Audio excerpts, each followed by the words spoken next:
ജീവിതത്തിൽ ഒരാൾക്ക് വേണ്ട ഏറ്റവും നല്ല സ്കില്ല് എന്താണ്? അതാണ് ചോദിച്ചത്. ജീവിതത്തിൽ ഏറ്റവും വേണ്ട ഒരു സ്കില്ല് നമ്മൾ കാലത്ത് പഠിച്ച ഫ്ലെക്സിബിലിറ്റി കൂടാതെ ഒരു സ്കില്ല് ഞാൻ പറയുകയാണെങ്കിൽ ആക്സെപ്റ്റൻസ് ആണ്.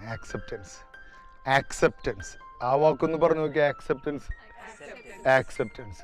ഞാൻ വിശ്വസിക്കുന്ന ഒരു സ്കിൽ അതാണ്, ആക്സെപ്റ്റ് ചെയ്യുക. Accept everybody with the difference. എല്ലാവരും വ്യത്യസ്തരാണ്, എല്ലാവർക്കും വ്യത്യസ്തരായിരിക്കാനുള്ള അവകാശമുണ്ട്. ആ വ്യത്യസ്തതയെ നമ്മൾ അംഗീകരിക്കുക, ആക്സെപ്റ്റ് ചെയ്യുക. ഇപ്പോൾ ഓരോ കുട്ടിയും രക്ഷിതാക്കളോട് പറയുന്നത് തന്നെയല്ലേ, കുട്ടിയും രക്ഷിതാക്കളോട് പറയുന്നത് അമ്മേ അച്ഛ, ഉപ്പ ഉമ്മ, അപ്പച്ച അമ്മച്ചി, എന്നെ ഞാനായിട്ട് സ്വീകരിക്കൂ അല്ലേ. അപ്പം അവർ പറയുന്നത് എന്താ? നീ മറ്റുള്ളവരെ പോലെ ആവൂ. പലരും അങ്ങനെ പറയാറില്ലേ, മറ്റുള്ളവരെ പോലെ. നിങ്ങൾക്ക് ഏറ്റവും വെറുപ്പുള്ള സാധനം അതല്ലേ. ഞാൻ ഒരുപാട് കമ്പാരിസൺ, അവനെ കണ്ടുപിടിക്കും, അവളെ കണ്ടുപിടിക്കും.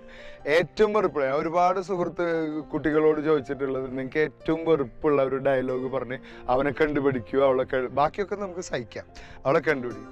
ഇതിനൊരു പ്രശ്നം തന്നത് പലരും മനസ്സിലാക്കേണ്ട സാധനം ഇത് തന്നെയാണ്. അതായത് അവനെ കണ്ടുപിടിക്കൂ എന്ന് പറയുമ്പോൾ, അവനെ പോലെ ആവൂ എന്ന് പറയുമ്പോൾ ഐ ആം നോട്ട് ആക്സെപ്റ്റഡ് എന്നാണ് ആ കുട്ടി എടുക്കുന്നത്. യഥാർത്ഥത്തിൽ രക്ഷിതാക്കളെ കുറ്റം പറയാനൊന്നും കാര്യമായിട്ട് പറ്റില്ല. കാരണം അവനിലുള്ള അവളിലുള്ള നല്ലൊരു കാര്യം പഠിക്കൂ എന്നാണ് അവർ ഉദ്ദേശിക്കുന്നത്. പക്ഷേ അതിൻ്റെ ഒരു ഇമ്പാക്റ്റ് എന്താ വെച്ചാൽ ഐ എം നോട്ട് ആക്സെപ്റ്റഡ് എന്നാണ്. എൻ്റെ അടുത്ത് വേറൊരാളെ പോലെ ആവും എന്ന് പറഞ്ഞു കഴിഞ്ഞാൽ ഞാനിവിടെ ശരിയല്ല, അല്ലെങ്കിൽ എന്നെ സ്വീകരിച്ചിട്ടില്ല എന്നല്ലേ. ഈ ഒരു സ്കില്ല് നമ്മൾ ഉണ്ടാക്കിയെടുത്ത് നോക്കിയാൽ ആക്സെപ്റ്റ് ചെയ്യാനായിട്ട്. ഞാൻ ക്ലാസ്സിലേക്ക് വരുമ്പോൾ ആദ്യത്തെ 10-20 മിനിറ്റ് കൊണ്ട് നിങ്ങൾ എന്നെ ആക്സെപ്റ്റ് ചെയ്യുന്നു, ഞാൻ നിങ്ങളെ ആക്സെപ്റ്റ് ചെയ്യുന്നു. ഇപ്പോൾ രാവിലെ നിങ്ങളുകൊണ്ട് വളരെ വൈബ്രൻ്റ് ആയിട്ടിരിക്കുന്ന കുട്ടികൾ. So I said my self that this students നല്ല കുട്ടികളാണ്, അവർക്കൊന്നൊരു ഉപകാരം ഉണ്ടാവണം. ആൻഡ് നിങ്ങളും അതിനനുസരിച്ച് എൻ്റെ അടുത്ത് റിയാക്ട് ചെയ്യുമ്പോൾ, റെസ്പോണ്ട് ചെയ്യുമ്പോൾ, so we accept each other. എല്ലാ വ്യത്യസ്തതകളോട് കൂടി 3 കുട്ടികളുടെ 3 തരം. ഭാര്യയും ഭർത്താവും പരസ്പരം ആക്സെപ്റ്റ് ചെയ്യുക, അധ്യാപകരെ ആക്സെപ്റ്റ് ചെയ്യുക. ഇനി ഇതിനൊക്കെ പുറമെ സ്വയം ആക്സെപ്റ്റ് ചെയ്യുക. അതാണ് അടിസ്ഥാനപരമായിട്ട്. നമ്മളെ തന്നെ ആക്സെപ്റ്റ് ചെയ്യുക, നമ്മളെ ബോഡിയെ ആക്സെപ്റ്റ് ചെയ്യുക, നമ്മളെ കണ്ണിനെയും മൂക്കിനെയും കാതിനെയും ഒക്കെ ആക്സെപ്റ്റ് ചെയ്യുക അല്ലേ. പലരും ഇപ്പോഴും കമ്പയർ ചെയ്യുന്നുണ്ട്, ആ കുട്ടിയെ പോലെ കുറച്ചും കൂടി ഒന്ന് നന്നായിരുന്നെങ്കിൽ അങ്ങനെയൊക്കെ. ഓരോരുത്തർക്കും കഴിവുകളുണ്ട്, ഓരോരുത്തർക്കും യുണീക്ക്നെസ് ഉണ്ട്. അതിനെ നമ്മുടെ ബോഡിയെ, നമ്മുടെ ചിന്തകളെ, നമ്മളെ ജനിച്ച സ്ഥലത്തെ, ഭാഷയെ, നാടിനെ, നാട്ടുകാരെ ഒക്കെ ആക്സെപ്റ്റ് ചെയ്യാൻ പഠിക്കുക. നല്ലൊരു സ്കില്ലല്ലേ? നിങ്ങൾക്ക് എന്ത് തോന്നുന്നു?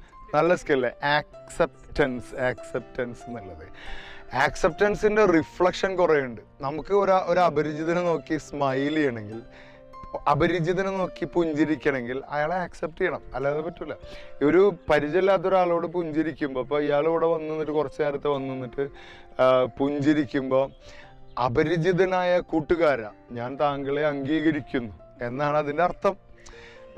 എല്ലാ അപരിചിതന്മാരും പോയി പുഞ്ചിരിക്കരുത് കേട്ടോ, അത്ര വലിയ ആക്സെപ്റ്റൻസ് വേണമെന്നില്ല. അപ്പോൾ ആ കുട്ടിക്ക് എന്തോ അപ്പോൾ അഡ്മിഷൻ കിട്ടും വേറെ ഏതെങ്കിലും ഹോസ്പിറ്റലിൽ. ആക്സെപ്റ്റൻസിൻ്റെ കൂടെ അഡ്മിഷൻ കൂടി കിട്ടും. അവര് നമ്മളെ ആക്സെപ്റ്റ് ചെയ്യും, അഡ്മിഷൻ കിട്ടും.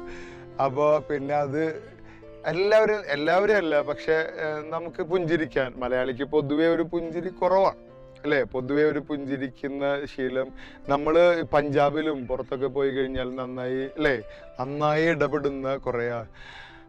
ആക്സെപ്റ്റ് ചെയ്യാൻ പഠിക്കുക എല്ലാവരെയും, വ്യത്യസ്തകളോട്. വീട്ടിലെ വ്യത്യസ്തത, അനിയത്തിയും തമ്മിലുള്ള വ്യത്യാസം, ആണും പെണ്ണും തമ്മിലുള്ള വ്യത്യസ്തത ഉണ്ട് എന്നുള്ളത് അംഗീകരിക്കുക. പുറത്തിറങ്ങുമ്പോൾ നമ്മളൊരു റെസ്റ്റോറൻറ്റിൽ പോകുമ്പോൾ ഒക്കെ നമ്മുടെ മുമ്പിൽ വന്നിരിക്കുക ചിലവരുടെ വസ്ത്രധാരണ രീതിയുടെ വ്യത്യാസം ഇല്ലേ. ഇത് ഒക്കെ നമ്മളങ്ങോട്ട് ഏറ്റെടുത്ത് എന്താ പറഞ്ഞ വളരെ ഒരു സുഖം കിട്ടും നമുക്ക് ഉള്ളിൽ.